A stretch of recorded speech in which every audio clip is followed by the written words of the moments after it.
video will spoil the end of One Piece. Eiichiro Oda's game plan has been revealed, and it's set up to quite literally turn the world upside down. Beginnings will become endings, endings will conversely become beginnings, certain skull-shaped islands will be rotated by 90 degrees, and certain islands named Laugh Tale will be revealed.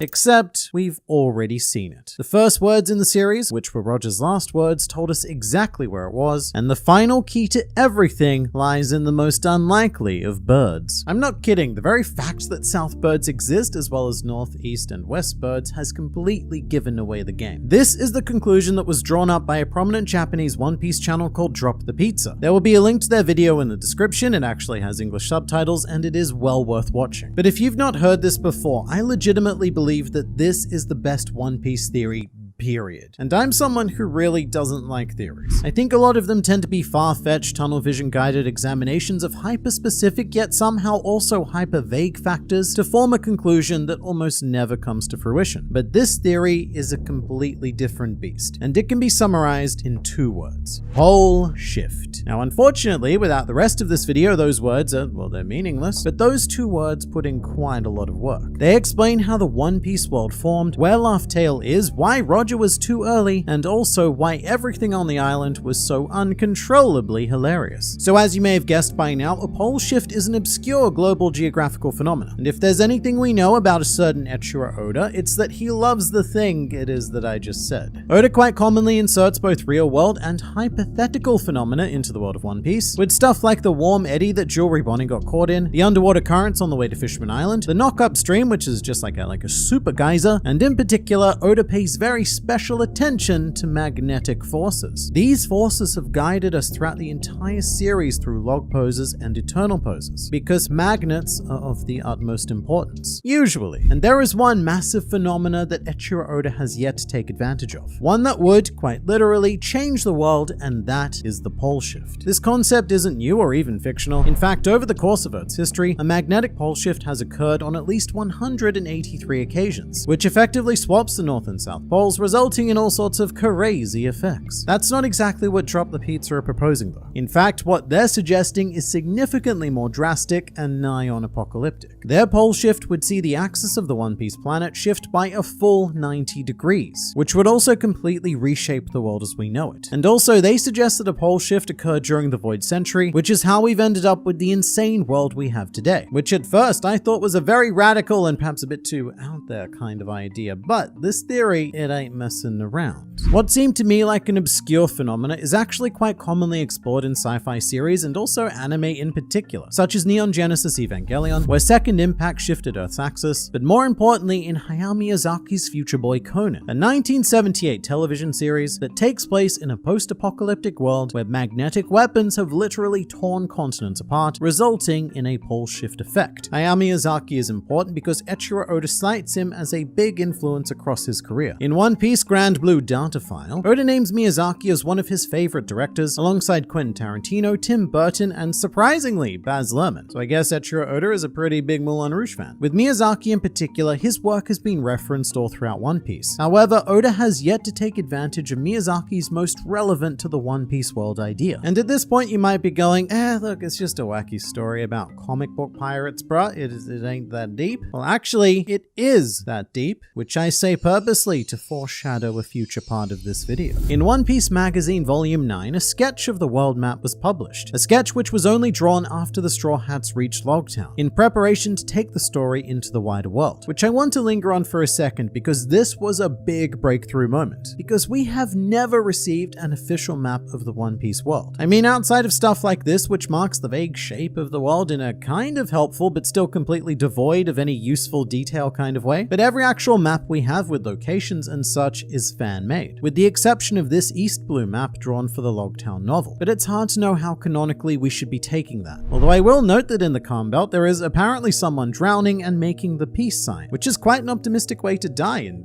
good on them, I guess. But Oda's map sketch is the closest thing we have to an official world map, and it comes equipped with quite a few curiosities. Firstly, this map contains a location called Corkwood, which is apparently a 10-kilometer high cliff near Reverse Mountain, which means that the peak of this cliff would be roughly as high as Sky Islands, but it has yet to be seen or even mentioned in the actual series. Another puzzling feature is a location known as King's House, which we see plonked right at the end of the first half of the Grand Line, and it's speculated that this was the original name for Marineford. Oh, and also Oda spells Grand Line as Gland Line, which is fun, and I imagine this is the alternate reality where Zolo lives. This map is extremely enlightening though, especially in regard to the 4 blue seas. Oda has created quite a vivid picture of them. There's also a compass marking north, east, south, and the other direction, but at the top here is the most important part where Oda has drawn the planet itself and even marked out its rotational axis. What kind of madman world builds to this degree? Remember that this was made when Logtown was being published, so for whatever reason the specific axial rotation of the planet is important to Oda. And the whatever reason is this one, because if a pole shift were to occur and the planet unceremoniously fell 90 degrees onto its side, or I guess now fall onto its up, then what was the equator, which is currently the Grand Line, would become the Red Line, which is important because Japanese. In Japanese, the equator is called the Sekido, which quite literally means red road. Also very interesting because we have red road poneglyphs as well, thus linguistically implying that the Red Line was once the equator of the One Piece world. Oh, and there's also a potential clue in Oda's hand-drawn map as well. It contains a piece of text that can only properly be read when the map itself is turned 90 degrees left. The text simply says East Blue with an arrow pointing just above North Blue. But unless Oda was just being a bit of a weirdo, it shows that he was looking at this map from its pole-shifted perspective and jotted down this note at that point. To catch us up, the idea is that the One Piece planet once looked like this, and then it shifted to this. And now the idea is that we're going to shift it back to what it was, which is this, which was that, and is now this? It's this. Which means that the Grand Line and the Calm Belt, as we know them, would cease to exist. That's an explanation the actual video goes over in some painfully scientific detail of like water movements and such, but all you really need to know is that right now on its current axis, the greatest concentration of water is in the middle of the planet, being the Grand Line and the New World. If a pole shift occurs, then a whole ton of that water is redistributed elsewhere, and we actually have evidence that this may have happened before. The oldest known object in the One Piece world is the Tree of Knowledge on Ohara, or I guess I should say was the Tree of Knowledge. It's mostly not there anymore, but it was at least 5,000 years old and had a very curious indentation at the base, almost marking where the water level on Ohara used to sit. And Ohara is of course in West Blue, which on the planet's current rotational axis would have a lower water level. Hence why you can do stuff like walk around on the island, study on the island, and in the case of certain Marines, commit genocide on the island. For a Grand Line based example, Impel Down seems to hit the mark pretty well, because it would have been nigh on impossible to build this structure underwater. However, if it was built during the previous pole shift, then it simply would have been submerged. You could even argue that the walls around Wano may have been built to protect it specifically against rising water. Although, to be fair, it had the same general result in the end by turning Wano into a big old rain bucket. But even that may have been intentional because Wano, and I suppose Pluton, were preserved relatively well because they weren't drowned in salt water. But even then, I wasn't convinced until I saw this next piece of evidence. And this is where the glorious Southbird comes into things. As with most completely wild, insane One Piece theories, this all comes back to Jaya, and the revelation that when you put the maps of Skypiea and Jaya together, they make a big old skull.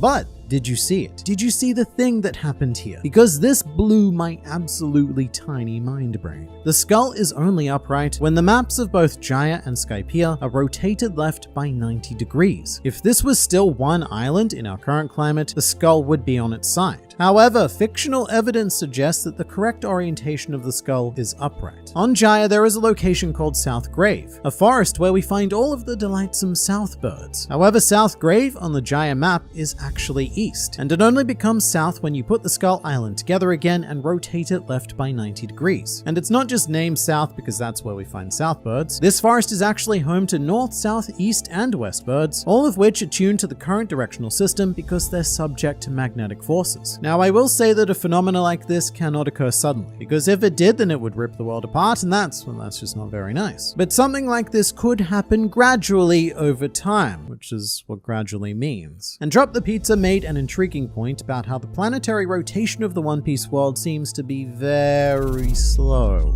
For example, days in One Piece seem to be significantly longer than how we experience days in not One Piece, such as that day when Luffy left Dawn Island, fought Alvida, recruited Zoro, and fought Bug Tashigi, all again allegedly on the same day. That is a very busy day. Luffy there putting even Eiichiro Oda's work schedule to shame. To counter this, Oda has repeatedly emphasized that the One Piece world operates on a 24-hour system. We even know the details of when the Straw Hats sleep and wake up. But to counter the counter, their hours could just be longer than ours. Still 24 of them, but maybe their 24 is the equivalent of our 36 or even 48, because the time system is based on rotation. And if the One Piece world has a slower rotation, then days are going to naturally be longer. So consider that Luffy set sail on May 5th, and the Battle of Marineford took place in early July. So the vast majority of pre-time skip One Piece happened over the course of roughly 2 months. That is the most eventful 2 months in the history of any civilization. And it really puts things into perspective, like when Luffy asked Gyatz to hold off Doflamingo for 10 minutes. And then it took us about 2 months of real world time for that 10 minutes to be published, so perhaps that was just a taste of how long 10 minutes in the One Piece world actually is. But here's the part where we get to the big revelation. A pole shift would result in a reversal of sea currents. So everything going one way is now going the other way, which would mean that the journey through the Grand Line is reversed. Lodestar Island is now the beginning, and Reverse Mountain is now the endpoint, which makes some sense. Lodestar Island is sort of like a tutorial island, given that it says, hey, during your journey you should look out for these things, which I imagine is very unhelpful to discover right at the end of the game. But also drop the pizza posit that Lodestar Island can also be read as Road Start Island, which would not at all surprise me given that Raftel also became Laugh-Tale. Lodestar Island, by the way, isn't a translation. The island's name is actually written in English via katakana. And look, no, Roadstar wouldn't be the perfect English, but One Piece rarely is. Like say Gland Line from earlier, and of course the disaster that is Levely, which is absolutely supposed to be reverie. And in before people tell me reverie is a French word, I'm well aware, but it's also an English word, just like all French words, because that's what English is. We stole your language, now deal with it. But this could be why Crocus chose to remain at Reverse Mountain. He didn't pick an arbitrary spot to retire and raise suicidal whales. He's actually waiting at the true endpoint of the Grand Line, and he's waiting for somebody to actually figure that out and come back. And this is where things get funny in a very haha sort of way, because what is beyond Reverse Mountain? Well, lots of things, but most importantly, Logtown, the town of beginnings and endings. Currently, it serves as a beginning, but pre-pole shift, Logtown would have been the ending. And many people forget that Logtown isn't the name of an actual island. Logtown, as the name suggests, is a town, and it's actually located on the Pole Star Islands, which means that now at both the beginning and the end of the Grand Line, we have islands named after stars, and also one named after a pole. But both of them are located pretty much right next to each other, just with this rather annoying red line plonked between them. And the suggestion made is that Lodestar and Polestar are actually one island. But no one has realized that yet because most of the island was submerged during the pole shift. And also because nobody except for Roger's crew have made it to Lodestar Island to put the pieces together. Two pieces that come together to form a one piece. Again, in our current world, Logtown is where the journey begins. But in the Void Century, prior to the pole shift, Logtown is where the journey ends. So just imagine if, say, a certain Goldie Roger sailed all throughout the world to find this island, only to discover that the place he was looking for all along was the very island he was born on. Pretty funny, right? Well, worthy of a hearty laugh, haha. And the reason why Roger was too early is because nothing could be done until the next pole shift. And he basically says as much in his final words. Ore no zaihou ka hoshikira kurete yaruze sagashite miro kono yo no subete wo soko ni oite kita. And I want to pay specific attention to the word soko. Soko basically means there, but also not just there, a very implied there that is implied to be close to the listener. So with that in mind, a very super accurate translation of Roger's last words would be, my treasure, if you want it, you can have it. Search for it. I left everything right there. As in right there. I, Goldie Roger, am looking at it right now as I'm saying these words, it's right there. And then he gets killed. Bleh. And from there was the start of so many journeys to find the One Piece. Each and every one of them scouring the entire world and not a single one realizing that it was right there where they began. To me, that would be the most hilarious outcome. The idea that on the very first page of One Piece, this one right here, the entire mystery of the series was already revealed. We were already at the end point, thus bringing One Piece full circle at both the town of beginnings and endings.